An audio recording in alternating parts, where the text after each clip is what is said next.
Samtang pagbaha nagluntad sa pila ka lugar sa La Castellana, Cagabago City sa Negros Occidental bangod sa mamunog nga ulan. Si Eileen Pedreson nakatutok.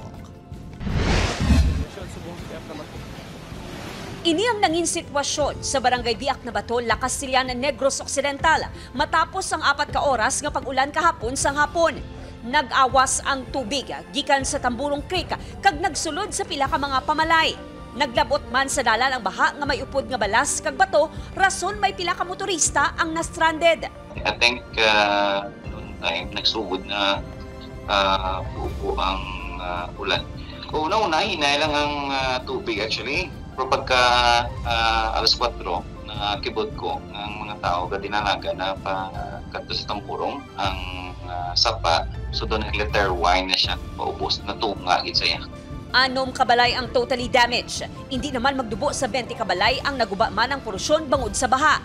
Mas sobra 200 ka individual ang apektado, samtang 20 ka mga pamilya o kung 80 ka individual ang ginpang-evacuate.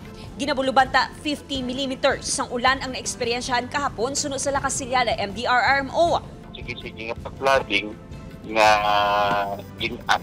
ginangita sa pabunga lagyan. So gindiretso yung mga pamalay. Padayon nga nag-aapilar ang LGU sa DENR Central Office agud makuha ang volcanic residue o kung nagtig-ang laharas sa mga suba. Samtang 2 naman ka barangay sa Bagos City ang ginbaha bangod sa pag-inulan. May mga pamalay man nga ginsulob sang baha. Makita man ang mga bato nga ginanod sang baha sa dalan. Bangod sa malain nga syempo, suspendido ang klase sa bilog nga Negros Occidental.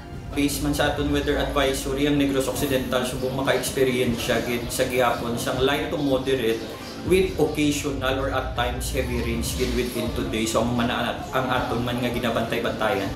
Gani ginaabisuhan ang publiko nga mag-aligmat sa posible pa nga pagbaha.